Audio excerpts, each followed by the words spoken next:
So mapagpalang araw sa inyong lahat mga kahabi at welcome back sa ating channel. Sa araw na to, ipapakita ko sa inyo kung ano yung ibon na kinuha natin nung nakaraang video natin kay MyShare Aviary. Kasi kumuha tayo ng ibon doon para i-handped. So anong ibon ba yung kinuha natin? Ngayon, papakita ko sa inyo. Kung balak nyo pong mag-handped ng ibon, pwede nyo po ako sabayan. Sa video na to, magkakaroon tayo pa ng ibang supporting videos after nito para ipakita natin yung development ng ibon na i-handped natin. At kung balak mo na mag-handped ng ibon, pwede kang sumabay sa video na to at maging guide mo to para sa pagpapalaki ng ibon na gusto mong i-handped. Okay? Okay, bubuksan natin yung laman ng box at ito natin lalagay sa ating bin. Yan, nilagyan ko na siya ng beddings, yung sawdust, wood shavings, so nilagyan ko para mag-absorb ng ano niya, ng dumi ng ibon para hindi siya pabasa at ginawin. Okay, buksan natin ngayon. Ito yung ibon na nakuha natin. Hulaan nyo, anong kayang ibon to? Hindi siya African lovebird, hindi siya parakeet. Okay. Oop. Okay, yellow siya. Ayan. Ayan. Mga baby cockatiel. Okay, ito siya. Mga baby cockatiel. Ayan. Ito yung kinuha natin para i-handped at i-tame. Kasi, kaya tayo kumuha nito, naiinip kasi ako dun sa pair ng cockatiel natin na second clutch niya ngayon, pero sinilip ko yung itlog niya. Hindi na naman fertile sa tingin ko. Mukhang clear eggs na naman sila. So naisip ko na kumuha na lang muna ng pang handped para maidagdag natin. Kasi yung mga ganitong ibon, mas magaganda siyang lumipad kumpara sa parakeet at African lovebirds. So susubukan natin. Ito naman, yung iti-train natin, i-handped, iti-training, i-auto recall at ipi-pre-flight. So, sana mabuhay natin sila.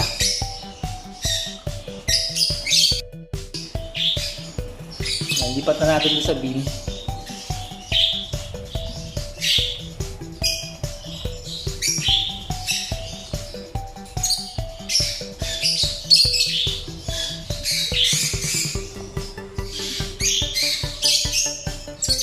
Lilit pa, no? Itong mga ibon na to, ang hatch date niya bali July 24. Nakuha natin siya ng August 10. So itong time na to, 17 days old siya. O yan, ganyan kalalaki lang sila, 17 days old. Maliliit. Parang ang hirap buhayin, no? Gantong kalaki lang. Papahinga natin ng konti. O yan isa. Kararating lang nila. Pahinga lang natin ng konti. After mga 20 minutes, saka natin i-handped. Kasi gutom na siya, oh. Walang laman yung mga crack nila. Walang laman. Ito, meron pa pala.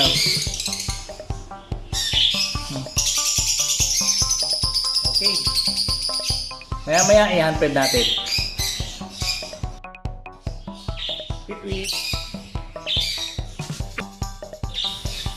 Sa ganitong kalalaking mga inakay, ang amount ng formula na ibibigay nyo per bird nasa 5 ml lang o mas konti pa doon kung ano na, kung ayaw na nila.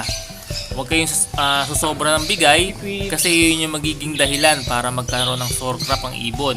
Pag panay-panay ang feeding tapos laging overfeed, doon na nagkakaroon ng sore crop. Yun yung nagsusuka yung ibon, hindi matunawan, at ayaw nang kumain.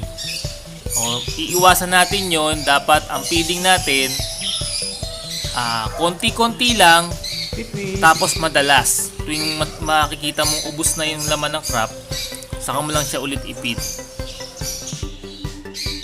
Sa paghahandped ng ibon, hindi na po ako gumagamit ng tube kasi yung tip niya, yung tip ng syringe, medyo mahaba naman siya. Ginupit ko lang yung takip ng pinaka-tube na to para humaba siya. Sakto naman na dun sa ibon pagka pinid natin siya.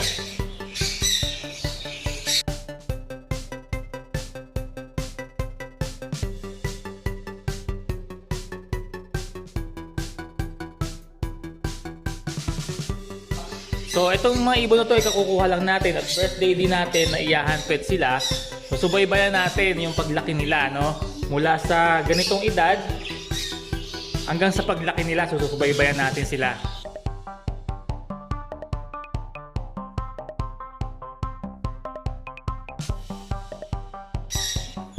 Tingnan niyo po yung pinid natin sa kanila, konti lang. Yan, more than 5 ml lang yan, yung laman yan. Humihingi pa pero hindi kasi maganda na sobra yung pagpipid natin. Yan. Yan lang muna.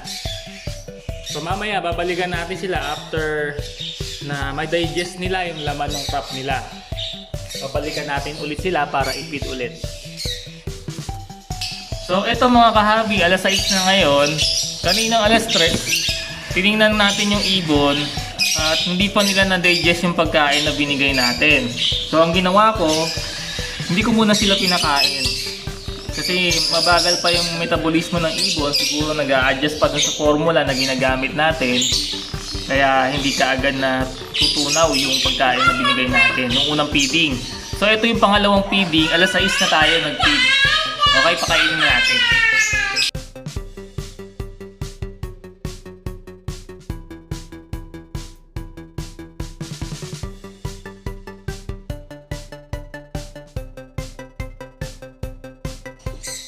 Okay, hindi niya naubos yung 8. Ang mga 5 lang yung nakuha niya, yung na-consume niya. Ayaw na niya eh. Ayaw na. Hindi na natin pipilitin kung ayaw na. Yung isa. Sipip. Sa paghahandped ng ibon, merong iba-iba eh. Merong gumagamit ng schedule, tapos nakalagay doon yung oras ng pagpapakain at may certain amount ng pagkain. Pero sa akin, sa paghahandped ko ng ibon, hindi ako nagbe-base sa schedule. Wala akong particular na schedule na sinusunod. Kasi ang ibon, iba-iba yan eh. Kahit na pare-parehas sila ng, pare-parehas na African lovebirds, pare-parehas na parakeet, o pare-parehas na species ng ibon, iba-iba yung digestive nila capability ng ibon. Depende yon dun sa kakayahan ng ibon na ma-digest agad yung pagkain dun sa kanyang crop. Kasi merong mabagal mag-digest, merong mabilis. Ngayon, oobserbahan mo personally yung ibon. Kung mabilis siya, so mas panay yung pagbibigay mo sa kanya. Mas mabilis yung pag-refill mo nung pagkain sa crop niya. Compare dun sa mabagal yung digestion niya, mas madalang.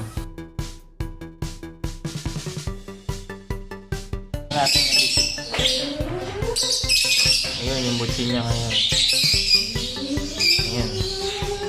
Ako, marami ng natin. Medyo marami siya. Medyo payat yung ibon eh. Sana magtumaba, pataba natin.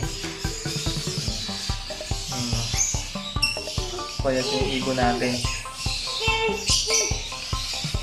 So yan na yung nila, yung second feeding. Mamaya ulit, bago tayo matulog, mga 9 PM, babalikan natin sila. Kung nabawasan yung formula sa crop nila, papakainin natin ulit. Ngayon kung hindi siya masyado nabawasan, kinabukasan na natin papakainin. O mamaya 9 p.m. balikan natin. Okay mga kahabi, 9 p.m. na. O ito na yung third na ano natin sa kanila, third feeding. Okay, 9 p.m. 5 ml ulit, ito na yung huli. Bukas na ulit ng umaga yung susunod. Tweet!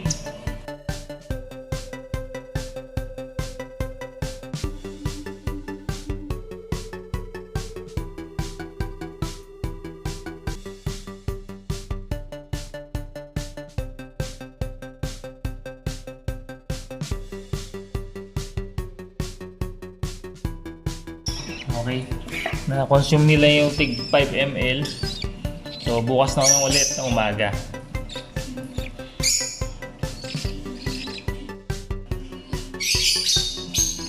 Dahil medyo maliit pa sila, tinatakpan ko sila nito para hindi sila masyadong ginawin. Ayan.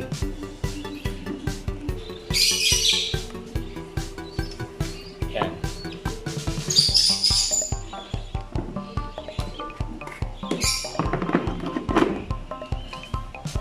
Ayan, sa loob sila. Ayan, meron siyang mga butas para sa air. Meron din sa taas. Ayan. Ayan. Ito yung bin natin para sa babies. Ayan. Bukas na ulit ng umaga, magkikita tayo ng mga baby na to. Mga 7 a.m. yung unang feeding natin. At dapat yung crop nila wala na yung laman.